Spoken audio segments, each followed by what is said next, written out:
Human beings put a man on the moon, invented air conditioning, and created the beautiful suburban miracle known as doing something insanely dangerous in cargo shorts.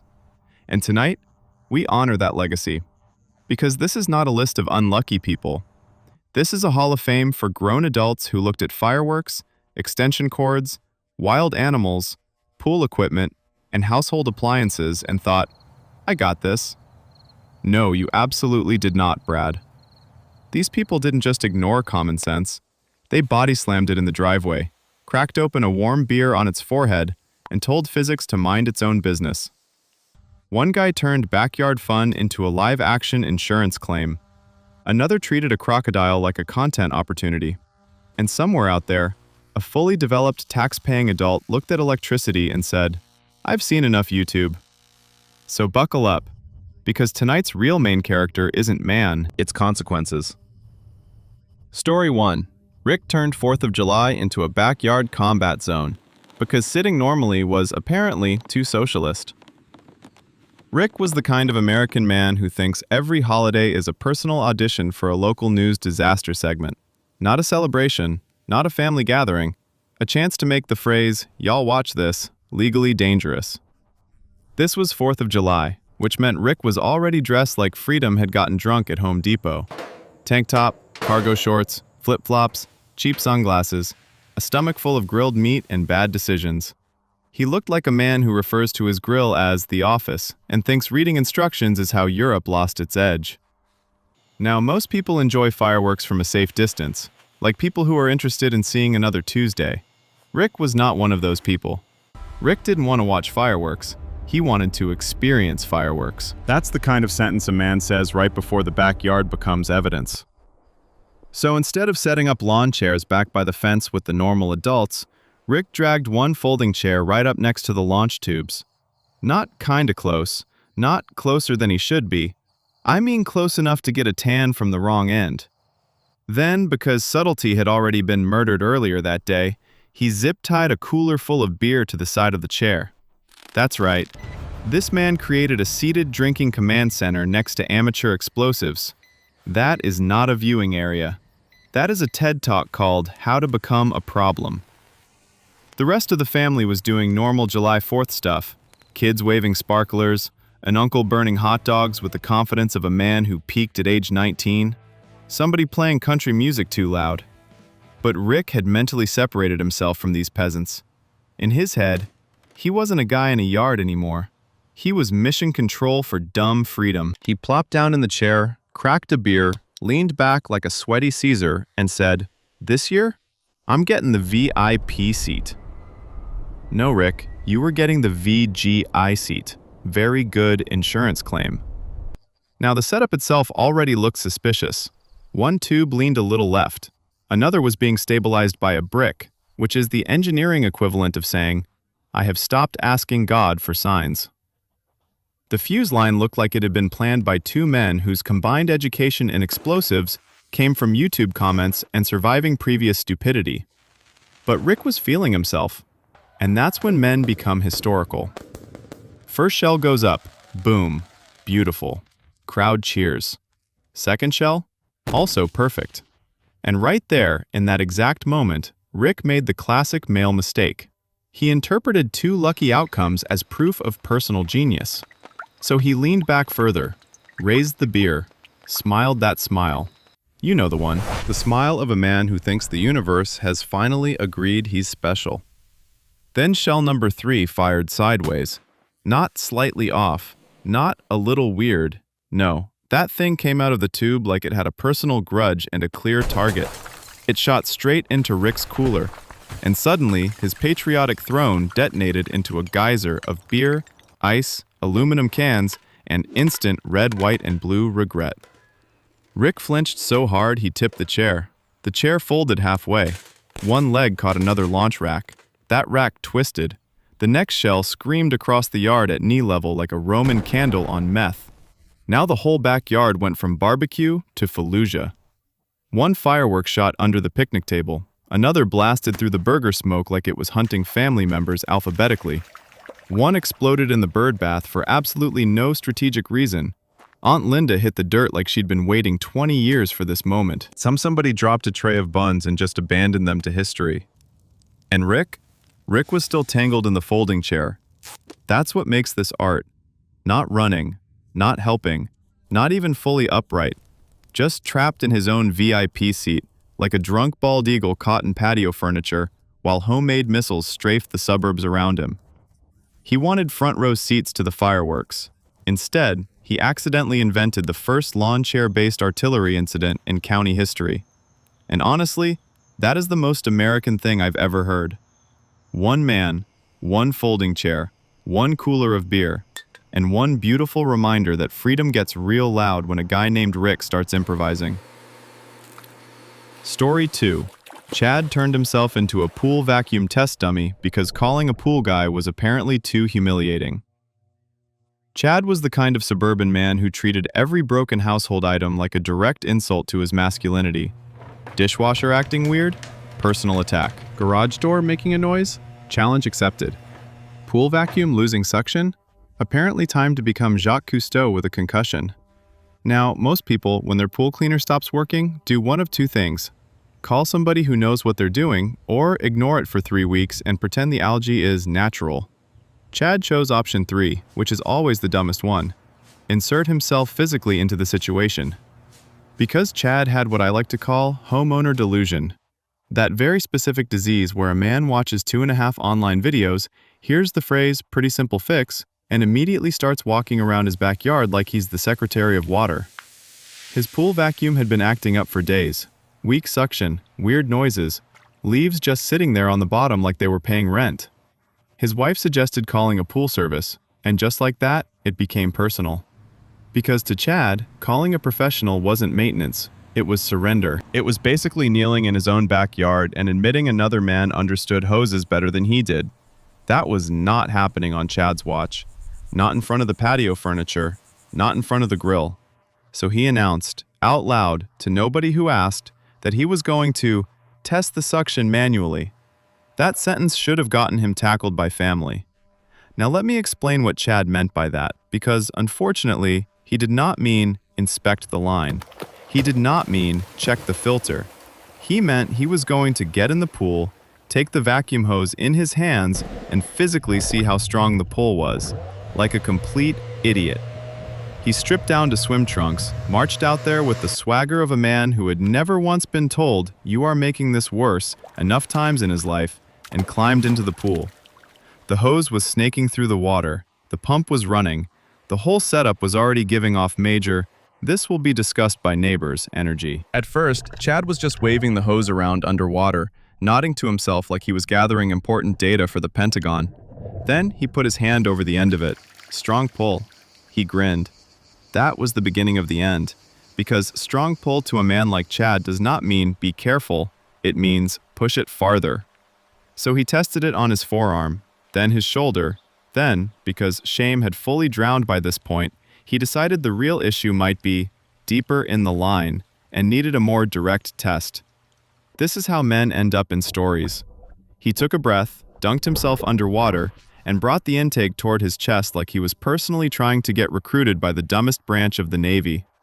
The suction grabbed instantly, not enough to do movie nonsense, but more than enough to turn a backyard troubleshooting session into the worst possible kind of panic. Chad jerked backward, swallowed water, lost his grip, and smacked the side of the pool like a man being mugged by plumbing. Now he's underwater, flailing, tangled in hose, half blinded by chlorine, trying to fight a machine whose only job was to eat leaves, but which had suddenly decided it was open to bigger opportunities. His wife came outside just in time to witness the exact point where "I'll handle it" became, "We're never telling people the real version of this." She saw Chad thrashing in the shallow end, wrapped up in vacuum hose like a suburban anaconda had chosen violence. Patio cushions floating, one flip-flop drifting by. Pure loser opera. And the whole thing is beautiful, because none of this had to happen. He could have called the pool guy. He could have watched one more tutorial. He could have accepted that pumps, filters, and suction systems do not care about male pride. But no. Chad looked at a dirty pool and somehow turned it into hand-to-hand combat with landscaping equipment. He did not fix the vacuum. He just became the first man in his zip code to nearly lose a fight to something whose main enemy was usually a leaf. Story 3. Todd built a beer elevator because walking downstairs had become his Vietnam. Todd was the kind of man who considered stairs a personal insult, not exercise, not architecture, an attack. Every time he had to walk from his second-floor apartment down to the kitchen or garage fridge for another beer, he acted like society had failed him. Like humanity had invented Wi-Fi, frozen pizza, and remote starters, but somehow still expected a grown man to use his legs more than twice an evening. And Todd hated that. Now, a normal person in this situation does one of two things. Either keep a cooler upstairs like a civilized couch goblin, or just accept the brutal physical burden of walking 12 steps. Todd chose option 3, which is always where history starts drooling. He decided to build a beer delivery system. Not buy one, build one. Because somewhere deep in the male brain is a demon that hears the phrase, minor inconvenience, and immediately replies, what if we involved rope, power tools, and unnecessary confidence? Todd's vision was breathtaking in the dumbest possible way. He was going to create a pulley system from his second-floor window down to the patio using an old garage motor, extension cord, nylon rope, and a little plastic crate big enough to hold 6 cans of beer and a future police statement. He called it his brew lift. That is exactly the kind of cute little nickname a man gives something that is absolutely going to ruin his week. For 2 days, Todd worked on this masterpiece like he was building the Hoover Dam for lazy alcoholics. He mounted brackets into the window frame. He rigged the motor. He ran cable through a set of mismatched pulleys he claimed were industrial grade, which in Todd language meant, look sturdy at the hardware store. Then he attached a plastic milk crate to the line and tested it with bottled water, because apparently he believed that if a system can lift Dasani, it can safely enter the beer logistics business. And to make it worse, people encouraged him. That's the real villain in stories like this. The 2 dumb friends standing nearby going, honestly, bro, that's kinda genius. No, it is never genius when the phrase, window-mounted alcohol crane, enters the conversation. But Todd was feeling himself. He stood there in gym shorts and flip-flops, staring at his hanging crate like Nikola Tesla if Tesla had been divorced twice and grilled meat shirtless. The first test run actually worked, and that was catastrophic. Because one successful test is how dumb men start thinking they're engineers instead of lucky. So Todd loaded the crate with 6 cold beers, gave the rope a little slap like a horse trainer before a race, and hit the switch. The crate descended beautifully, smooth, controlled, elegant even. It touched down on the patio. Todd grinned so hard you could practically hear his cholesterol celebrating. He strutted downstairs, loaded it back up with another round, then ran back upstairs to receive his glorious airborne alcohol like a king taxing the lower classes. Now here's where the whole thing went from idiotic but functional to a formal lesson in momentum. Because Todd got impatient. The motor was too slow. And impatience is just stupidity after it's had caffeine. So instead of waiting for the crate to rise normally, he decided to help it along by yanking the guide rope upward while the motor was already pulling. That created the exact kind of tension every bad system loves right before exploding into truth. The bracket snapped. Not cracked, not loosened, snapped. The whole rig lurched sideways. The milk crate swung like a medieval weapon, smashed through the window, ricocheted off the frame, and launched 6 full cans of beer into Todd's apartment at ballistic speed. One hit the ceiling fan, one exploded against the wall, one drilled straight into the TV, and the crate itself, this beautiful, stupid little throne of laziness, came whipping back and hit Todd square in the face like the universe personally delivering a correction. And that still wasn't the best part. The motor, now detached on one side, kept spinning.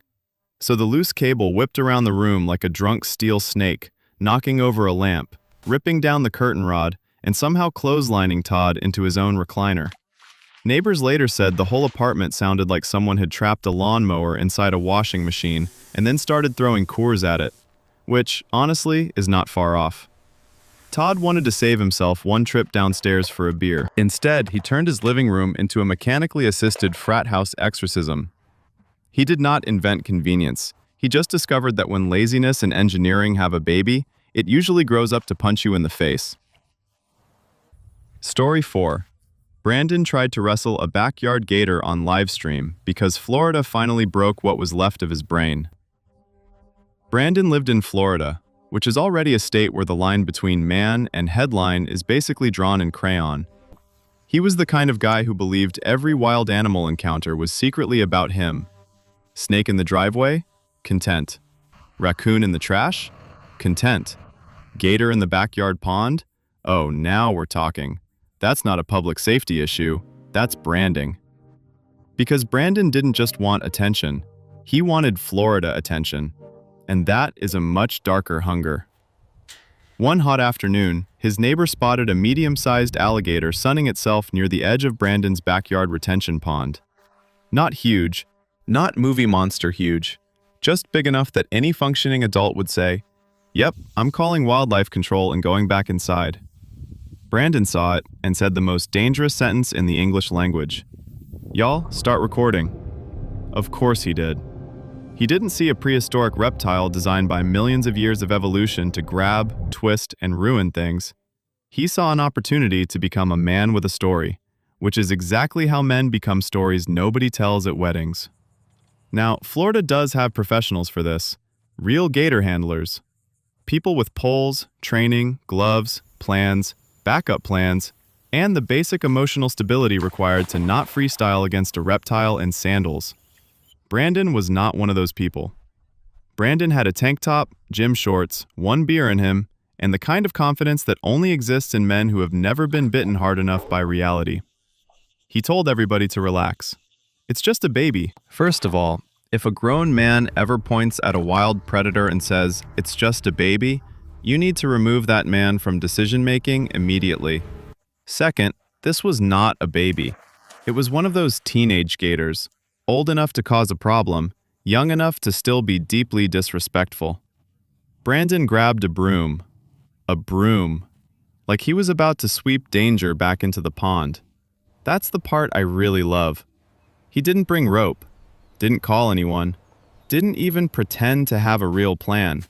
He approached the gator with the same tool your aunt uses on kitchen tile, and genuinely believed this was going to be a man versus beast triumph. His friends were filming, naturally, because male friendship at this level is not protection. It's documentary work. Brandon strutted across the yard talking the whole time, giving a little speech for the camera like he was starring in National Geographic CTE edition. "I've done this before." "No, Brandon, you have said that before." Different thing. He poked the gator with the broom. The gator hissed. That should have ended it. That was the animal version of a written warning, a final performance review, a very clear, back up before this gets educational.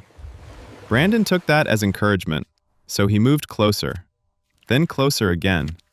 Then, because he was now fully committed to becoming a county-level embarrassment, he tried the classic dumb guy move, reaching for the tail. That works in cartoons. In real life, alligators do not respond well to surprise butt contact. The gator spun around so fast it looked like anger had become physical. The broom flew out of Brandon's hand. He stumbled backward, screamed something that started as, "Whoa!" and ended as pure vowel damage, and slipped in the wet grass like a man being professionally removed from the gene pool. Now the yard turned into chaos. His friends stopped laughing and started making those useless panic sounds grown men make when their buddy's terrible idea suddenly goes from content to ambulance maybe. Somebody yelled, "Grab it!" which is an incredible suggestion if your goal is to create 2 victims instead of 1. Brandon tried to scramble backward using his elbows like a frightened crab in Nikes. The gator lunged once, snapped at him, and missed by just enough to leave behind the exact amount of trauma needed to ruin his whole fake tough guy identity forever. And that, honestly, was the perfect ending. Because Brandon didn't need to get dragged into the pond for this to count as a full spiritual loss. He went out there trying to look like the alpha male of the wetlands, Instead, he got chased across his own lawn by a pissed-off dinosaur while his friends filmed vertically and screamed like malfunctioning smoke detectors. He wanted a viral moment, and he got one, just not the kind where you look cool after watching it back. Story 5. Gary turned Christmas lights into a personal war against the power grid because festive wasn't stupid enough. Gary was the kind of suburban man who treated Christmas decorations like a military campaign. Not a holiday tradition, not a fun family activity, a full-scale tactical operation against darkness itself. Every December, while normal people put up maybe one tree, a wreath, and enough lights to let the neighbors know they weren't dead, Gary went completely insane. He didn't want cozy. He didn't want tasteful. He wanted his house to look like Las Vegas had gotten drunk and crashed into Bethlehem. And this year, he had a goal. He was going to have the brightest house on the block. Not one of the brightest, not very nice. No. Gary wanted passing aircraft to mention it.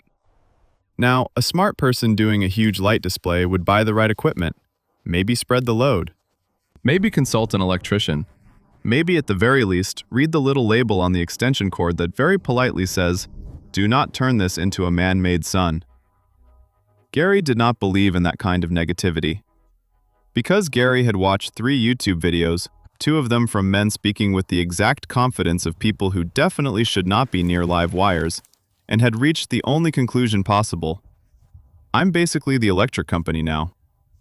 That is how dumb men become seasonal folklore. So Gary got to work. He strung lights across the roof, around the windows, through the bushes, across the fence, onto the mailbox, around a plastic reindeer so aggressively that the reindeer looked less like holiday decor and more like it was being interrogated by the CIA. He wrapped the gutter line, the porch posts, the shrubs, and for some reason, a wheelbarrow. Then he started plugging things in. And this is where the story becomes art. Because Gary did not understand load, he understood ambition. 1 power strip became 2. 2 became 4. Extension cords connected to extension cords, connected to multi-plugs, connected to little adapter cubes that looked like they had already lost the will to live. By the time he was done, the outside wall of his house looked like a spaghetti dinner hosted by Thomas Edison's worst grandson. His wife came outside, looked at the glowing rat's nest of consumer-grade electrical lies, and said the sentence every woman eventually says to a man like Gary. "That doesn't look safe." Gary laughed. Of course he did, because the most dangerous sound in the American suburbs is a man laughing right before electricity starts having opinions. "It's fine," he said, in the exact tone used by people who have never once been punished fast enough. Now, the first test was unbelievable. He hit the switch, and the house lit up like the North Pole had entered witness protection in his cul-de-sac. Everything came alive at once. Roof line glowing, yard blazing, plastic snowmen glowing from places snowmen should never glow. The reindeer looked possessed. The whole neighborhood lit up so hard one guy across the street probably thought he'd died and skipped straight to Hobby Lobby heaven. Gary stood there with his hands on his hips, chest puffed out, basking in the warm light of his own untreated stupidity.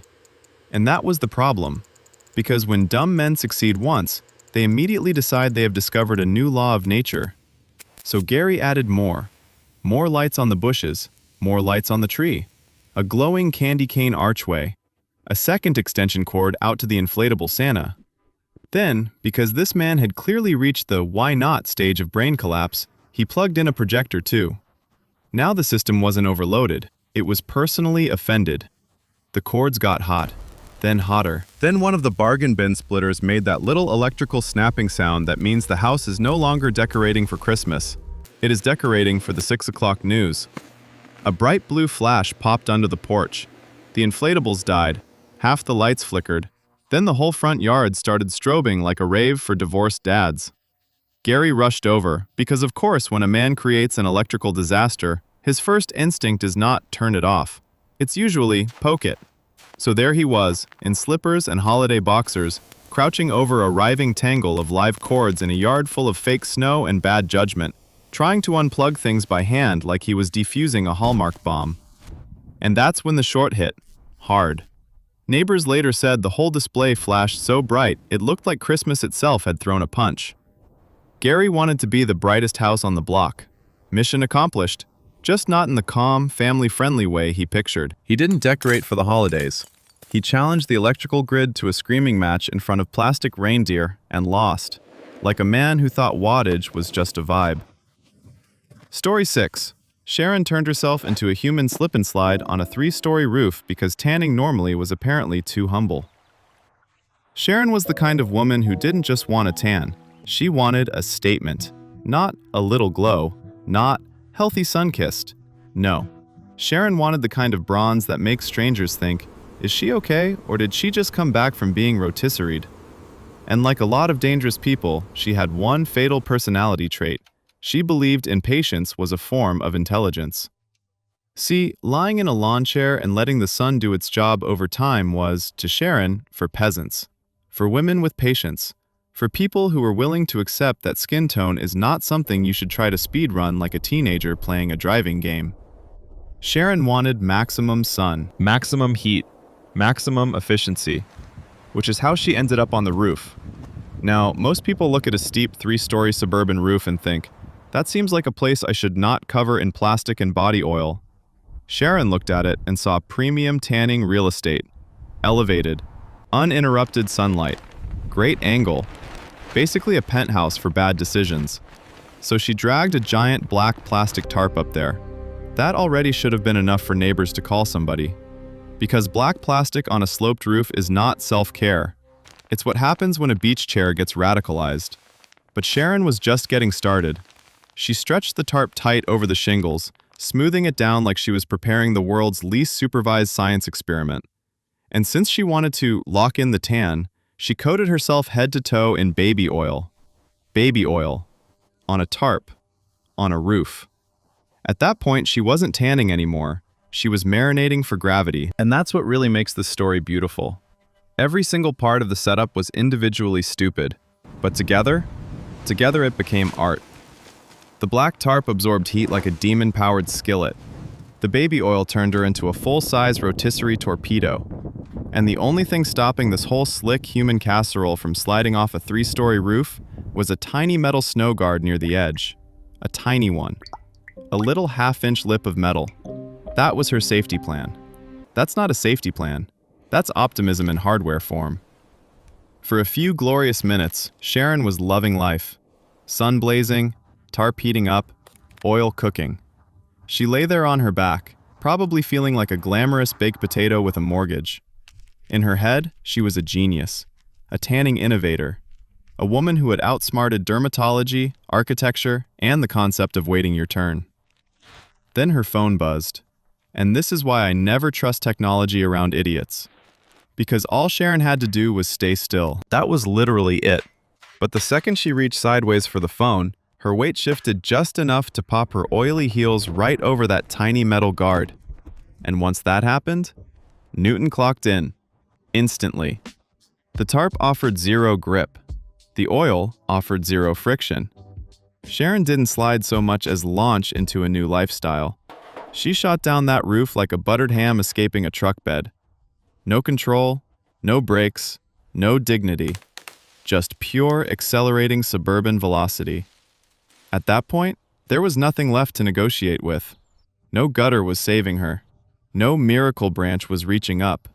No angel was stepping in to say, you know what, she's suffered enough. No, she went straight off the edge. Which is such a brutally stupid ending to such an unbelievably stupid setup that I almost have to respect it. She wanted the perfect tan. What she actually created was the first and only known sport of extreme rooftop self-basting. And honestly, that's what happens when vanity, baby oil, and home improvement briefly form an alliance. They don't make you glow. They make you a weather event. Story 7. Kyle took a drunk dare to sleep in a cemetery and accidentally checked in early.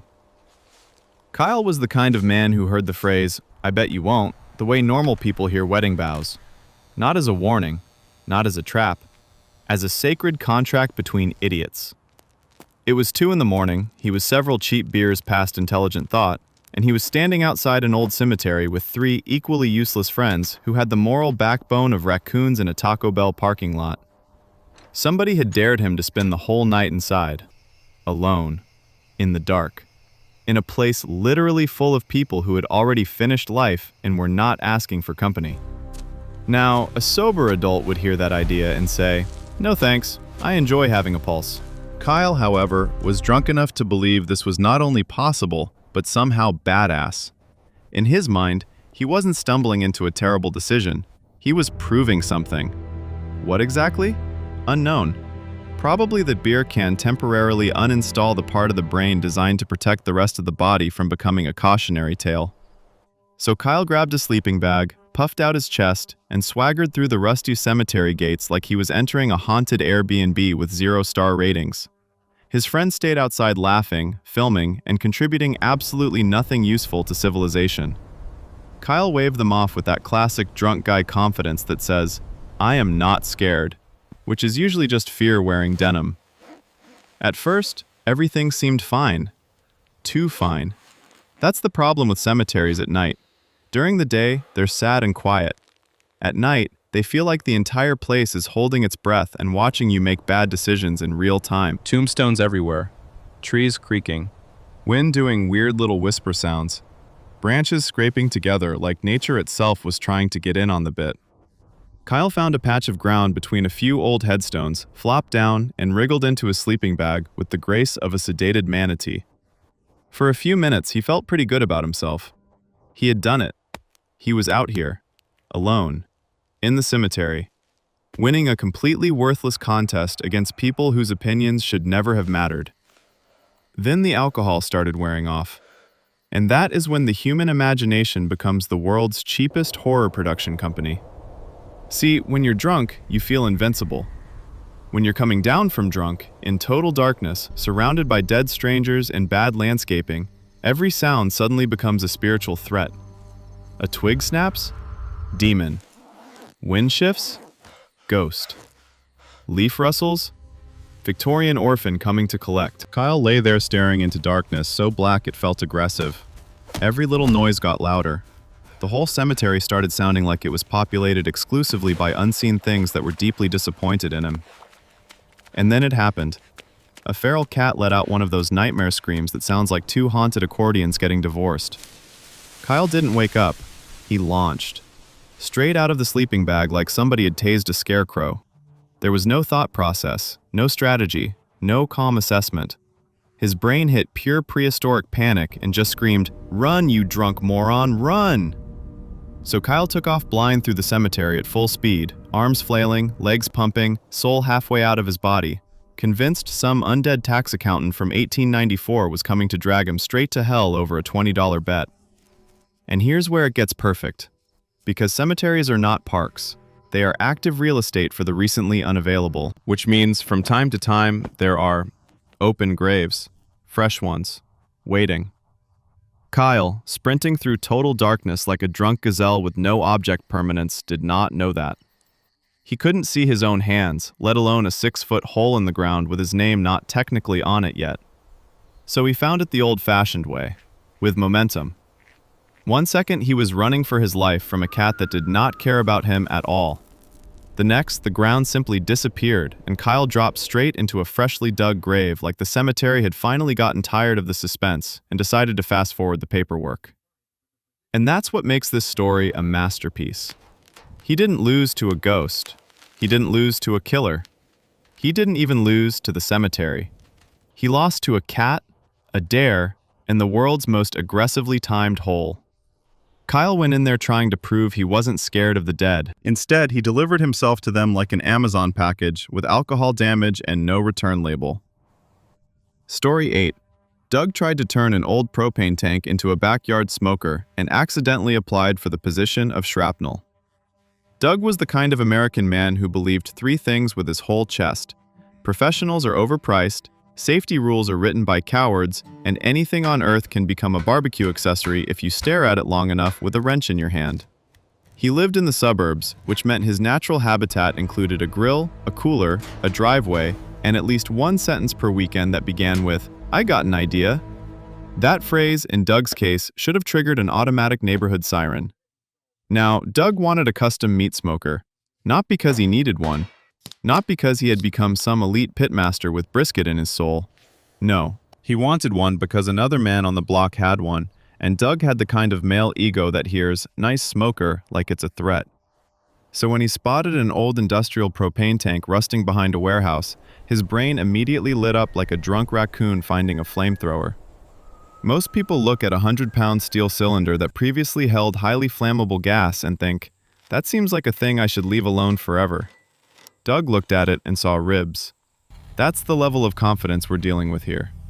He dragged the tank home, rolled it onto the driveway, cracked a beer, and stared at it like Michelangelo if Michelangelo had worn Oakley's, cargo shorts, and smelled faintly like lighter fluid. In his head, he wasn't just doing yard work, he was creating something, a masterpiece, a monument to smoke, meat, and not reading even one line of chemical safety information. His plan was simple. Open the valve, let the propane air out for an hour, then cut a door into the side with a plasma cutter. That was the whole safety strategy. 1 hour, fresh breeze, good vibes. That is not a purge process. That is just optimism with steel-toe boots. Now here's the important part, the part Doug either didn't know or actively insulted by not knowing. Propane is heavier than air. It does not politely float up and leave like a cartoon ghost. It sinks. It pools. It hangs around in the bottom of the tank like a quiet little chemical ambush, just waiting for one confident idiot with a cutting tool and a barbecue dream.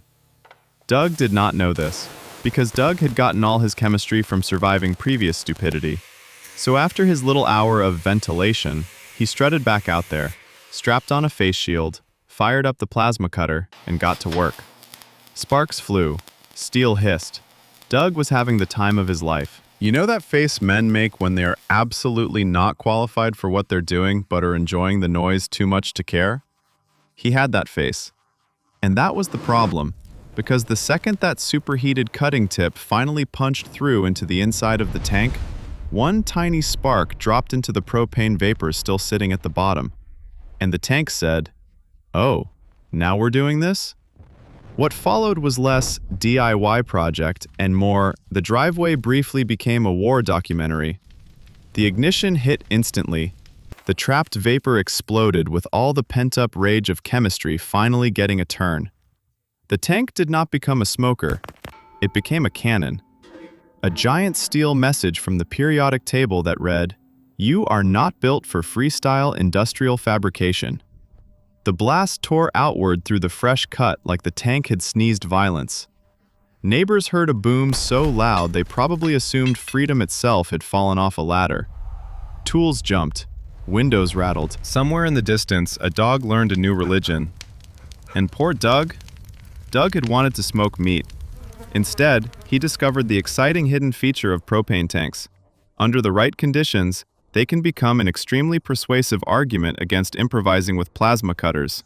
He didn't build a smoker. He just gave the entire cul-de-sac one unforgettable lesson in why backyard engineer is not an accredited profession. Story 9. Randy tried to rob a vending machine with his forehead because coins were apparently oppressive. Randy was drunk in that very specific American way where a man stops being a person and starts becoming a public liability in sneakers. It was 3 in the morning. He was standing in the fluorescent hallway of a cheap roadside motel with bloodshot eyes, a stomach full of bad beer, and one singular, noble dream: potato chips. Not food in general, not survival, not dignity. A very specific bag of vending machine chips that his alcohol-soaked brain had now elevated to the level of sacred treasure. Those chips were no longer a snack. They were destiny in a foil bag. Now, a normal human being in this situation has options. Go to sleep, drink water, accept defeat, maybe eat the stale cracker packet from the motel room and cry quietly into the air conditioning.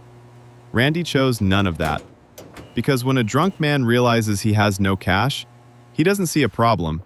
He sees a conspiracy. He patted his pockets. Nothing. Checked again. Still nothing. No quarters, no dollar bills, not even one sad little coin covered in lint and shame. And the more he checked, the angrier he got. until he reached the most dangerous emotional state in modern America, being broke and mildly inconvenienced near a machine. That vending machine was innocent. It had done absolutely nothing wrong. It stood there doing its job, like a transparent metal rectangle of processed food and disappointment. But Randy looked at it and saw an enemy, a corporate tyrant, a plastic dictator standing between him and his salty little dream. So he decided to break in, not with tools, not with intelligence, with vibes and head trauma. At first, Randy tried kicking the machine. That's classic drunk man diplomacy. He threw a few half-hearted kicks at the bottom, like he was trying to intimidate a refrigerator into better customer service. The machine, built by engineers who had clearly met men like Randy before, did not care. It didn't wobble, it didn't flinch. It just stood there holding the chips like a casino that had seen this face 100 times. That should have been the end of it. But Randy had now reached that special level of commitment where a man stops trying to solve the problem and starts trying to win the argument. So he grabbed the sides of the machine, stepped back, and made the worst executive decision of his entire biological run. He decided to use his forehead. That's right, this fully grown motel goblin looked at a reinforced vending machine window and thought, I bet my skull has more to say. Now, for the record, that front panel was not made of regular glass. It was thick polycarbonate, strong stuff, built specifically to survive punches, kicks, and the occasional unlicensed philosopher in denim trying to fight capitalism after midnight. Randy, however, did not know that. Or, if he did, the information had drowned hours earlier in domestic beer. So he lowered his shoulders, set his feet, and started headbutting the machine. Thud. Then again. Thud. Then again, harder, because that's how idiots interpret resistance. Not as a sign to stop, but as a sign to become more physical. Every impact echoed down that motel hallway like a moose trying to buy Doritos with trauma. And here's the truly majestic part. For a little while, it almost looked like the machine was losing. A crack formed. A tiny one. Just enough to feed Randy the worst idea any drunk person can receive. Hope. The second he saw that little fracture, his entire body lit up with the confidence of a man who thinks he is one forehead away from rewriting the snack economy. He backed up, gripped the sides tighter, and charged in for the big finish like he was storming Normandy for a bag of barbecue chips. And the panel finally gave. Not gracefully, not safely.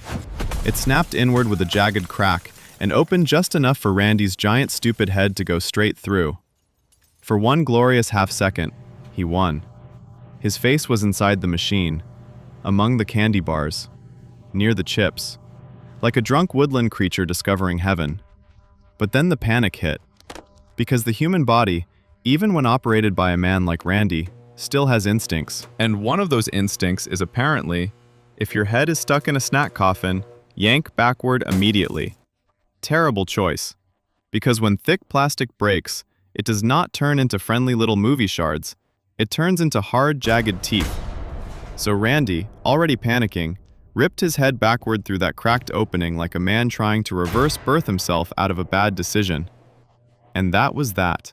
He technically broke into the machine. He just didn't make it to checkout. That's what kills me about this story. Randy didn't lose to hunger. He didn't lose to poverty. He didn't even lose to the motel. He lost a late-night street fight to a glorified snack cabinet because he truly believed his forehead was a multi-tool. And that, ladies and gentlemen, is the American spirit after 8 beers and no quarters. Story 10. Kevin turned his bathroom into a DIY steam spa and accidentally challenged a pressure cooker to Mortal Kombat. Kevin was the kind of man who looked at luxury services and immediately thought, there has to be a dumber way to do this myself. Spa day? Overpriced. Sauna membership? Scam. Professional steam room? For weak people who hate innovation. Kevin, however, was an innovator. Or at least that's what he called himself when he was about to do something so catastrophically unnecessary it should have required a permit, a therapist, and a court order. He lived in a tiny apartment with a bathroom about the size of a generous coffin, and one day he decided he was going to turn that little tile shoebox into a full luxury steam retreat. Not because he had training, not because he understood steam systems, But because he'd seen enough online nonsense to believe hot vapor was basically just water with confidence, so he came up with a plan that only makes sense if your brain has recently been kicked by a mule. He dragged a giant stovetop pressure cooker into the bathroom, filled it with water, set it on a portable electric hot plate, shut the door, and prepared to become the Groupon version of a wellness king. Now, a real steam room is carefully designed. Ventilation, pressure control, material safety, temperature regulation, lots of boring little details that keep your relaxing spa day from becoming a police diagram. Kevin did not care about any of that. Because Kevin had watched 3 videos and reached the most dangerous conclusion available to modern man. How hard can steam be? That sentence has ruined more weekends than weather. At first, his setup almost looked respectable if you were legally blind and deeply stupid. Hot plate by the toilet, pressure cooker hissing away, towels rolled up at the bottom of the door to keep the steam in, lights dimmed, some dumb little playlist going. The whole room had the energy of a man trying to seduce himself with condensation. Then came the first problem. The pressure cooker started making noise. Now, to any adult with a functioning relationship to cookware, that hiss means the safety valve is doing its job. It's literally the sound of, "Good news, this metal bomb is not currently becoming a metal bomb." But Kevin found it annoying. Of course he did, because dumb men can tolerate danger, heat, wires, tools, and lawsuits. The one thing they cannot tolerate is a minor sound interrupting their fantasy. So earlier in the setup process, this absolute manatee in gym shorts had already decided to fix the problem by sealing the safety valve shut with industrial epoxy. Yes, he glued the emergency pressure release closed. That is not a spa adjustment. That is something a cartoon villain does right before his own lab explodes. But Kevin, naked and optimistic, sat there in the growing steam smiling like he had hacked the wellness industry. The bathroom got hotter. The air got thicker. The mirror fogged up. He closed his eyes and probably thought, "This is exactly what rich people don't want you to know." Meanwhile, inside the cooker, pressure was climbing like it had rent due and anger issues. See, pressure cookers work because steam needs somewhere to go. That valve isn't decoration.